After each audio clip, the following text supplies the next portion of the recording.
Yes, good afternoon people. Another quick video. Today I will be discussing the recent general election results. Also, Labour's first 7 days in government. The Labour Party achieved a landslide victory, securing 411 seats. Nigel Farage's Reform UK party also made an impact, winning 5 seats with an impressive 4 million votes. On the other hand, George Galloway of the Workers' Party of Britain lost his Rochdale seat, which he had held for 4 months. Additionally, Jeremy Corbyn emerged victorious as an independent candidate, winning the Islington seat. But before I get into it, share, comment, like and subscribe. After 14 long years of Conservative government, Keir Starmer's Labour Party are finally back in power, winning a massive 411 seats. Only 60% of the electorate voted in the recent election, making it the lowest turnout since 1865. There could be several factors contributing to this decline, such as the impact of new voter ID regulations. The low turnout reflects a sense of disillusionment among the population towards the current political landscape, where both major parties are perceived as two sides of the same coin. This sentiment likely played a role in the low voter turnout of 60%. The votes went as follows. The Labour Party, 35% of the vote share, 411 seats. The Conservatives Party, 24% of the vote share, 121 seats. Liberal Democrats, 12% of the vote share, 71 seats.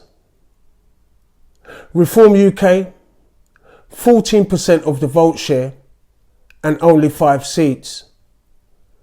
The Green Party, 7% of the vote share, 4 seats.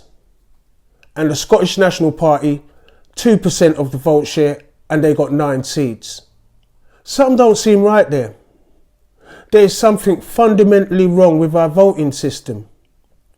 If proportional representation was in play, instead of the first past the post system, Reform UK would have had 90 plus MPs. This is not a democracy like they say it is. This is not a democracy. Nigel Farage, leader of Reform UK, has said the system is flawed and he will campaign in Parliament for proportional representation. The main parties are unlikely to support changing the first past the post system, as it currently benefits them. However, there is hope that in the coming months, the voting system will transition to proportional representation. I was a bit disappointed to see George Galloway, the leader of the Workers' Party of Britain, MP for Rochdale, lose his seat, which he had held for 4 months. From the outset, the odds were stacked against George Galloway and the Workers' Party, as they received little to no media coverage.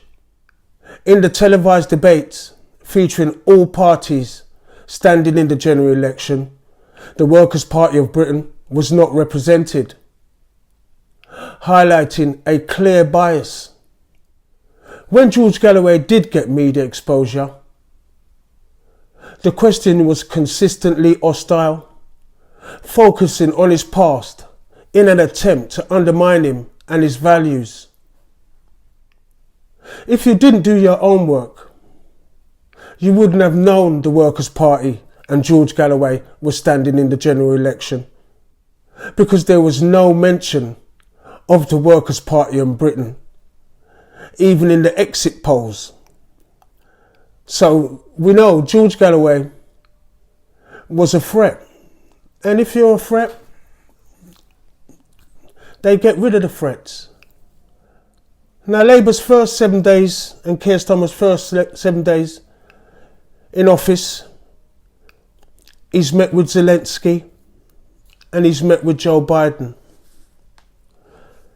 He met with Joe Biden, this supposedly special relationship that we've got with America. And he said, yeah, he wants to continue that. So get set for any wars that America going to. We're going to back it regardless. Just getting ready for all of that. And then he had a meeting with Biden about certain things. And the reporter asked him, this is after now Biden's made the gaffe where he's called Zelensky Putin. Is he fit for office? And as Keir Starmer does, he oohed and he ahed and didn't answer the question no concrete way. All of us know that Biden's old, he's past it now. He needs to pass it on to someone else. Now this is the guy who's supposed to be the leader of the free world. And are we going to say that he's really in great shape mentally to deal with it? He's just a bit old. Of course he's got experience in that, but he's a bit old to be running the country and to have his finger on the nuclear code. That's my opinion. Then he met with Zelensky and pledged UK support because they've said the war in Ukraine has still got a few years to run. And he's pledged £3 billion a year of our taxpayers' money. The cost to eliminate child poverty in this country is £3 billion. And when he was asked, again, as he does, he oohed and he ahed and talk about we need stability in Europe and all of that and Putin's the boogeyman and XYZ. But you can find money for that, but you can't find money for this. But the thing that really got me is that he said that the long-range weapons, what we're supplying to Ukraine, that he's given them permission to fire them into Russia. That's an act of war. That's an act of war. He's only been in a week. And he's sanctioning, telling them to do this. So we're at war. Aren't we, surely? What? Well, if Ukraine fire a long-range weapon into Russia, that means we're part of it now. Normally, a new government comes in and you'd think they'd try to stabilise things and stop wars and that. It's just more of the same. It's like Rishi Sunak knew he didn't want to go to war, so he thought, even though I know I'm going to lose, I'm calling an election anyway. It's like he didn't want to be war prime minister.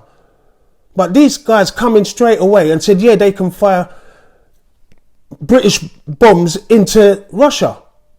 This has been going a long time, and it's like no one wants to sit round a table to get this sorted. Everyone's got Putin down as the bad guy. All the Western media has got him down as the bad guy. He wants to expand Russia. He wants to make it the great Soviet Union again and all of that. But I don't agree with that. Well, all right, Putin apologies, because anyone who says anything that doesn't fit the narrative, you call them names. We call them names. You know, it's just the other day, they said the Russians bombed an hospital. Bang out of order if they did that. That was straight away, Western media, the Russians bombed an hospital. A couple of days later, it comes out, another report, whether it's true or not, it was the Ukraine air defence what hit the hospital. But no, it still came out that Russia did it. And everyone condemned them. And if they did, of course they deserve condemning.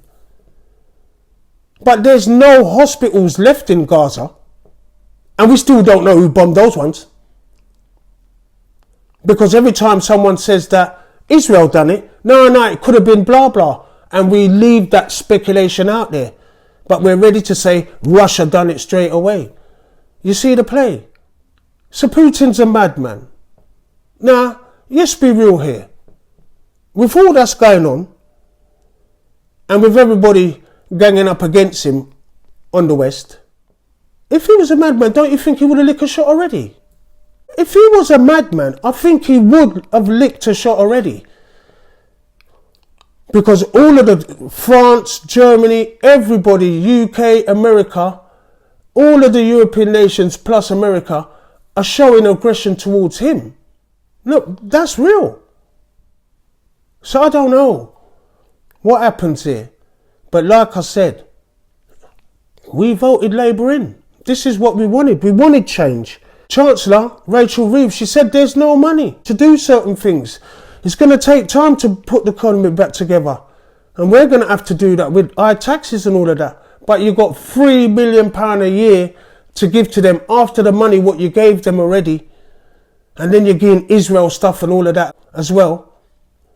It's like we've got money to make wars and to kill people, but to look after your own citizens and that and sort out what's going wrong in your own country. We ain't got no time for that.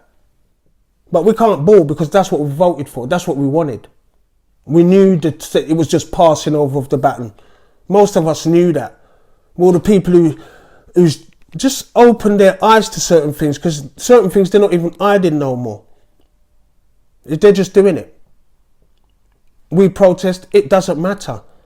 It really doesn't. Judge a person by their actions, not by their words, because everybody can have pretty words to say. It's the actions. And his actions suggest we're going to go to war. They've just not told us. Until bombs start hitting on our shores, then we know we're in war. But our actions abroad and what we're doing, it's like we're at war. As what George Galloway said. George Galloway said, if Keir Starmer wins, within 6 months, we're going to be at war. And it's only took him a week to show us that that's where we're headed. Because if one of our missiles go into Russia, then what can I say? If you ask the majority of people, do we want our tax dollars to be going over there all the time? The majority of people would say no. As much as we don't want Ukraine getting bombed up by Russia and all of that, it's been going on for near on 3 years now. It's time to just sit down around a table. The West has sacrificed Ukrainians. I don't care. Because it was never a war that could be won unless the West helped properly. Not giving them a few weapons here and there. Just going in proper and fighting proper. But now, let the Ukrainians dead. Let them dead. Let them dead. I heard David Cameron say that the money, what the UK and America, don't quote me on this, but I'm sure he said it. The money what UK and America are spending on the UK is money well spent. Because no American or British troops are dying. But Ukrainians are dying though, innit?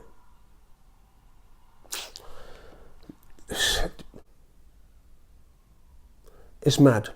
It's mad. But listen, thanks for watching. Share, comment, like and subscribe.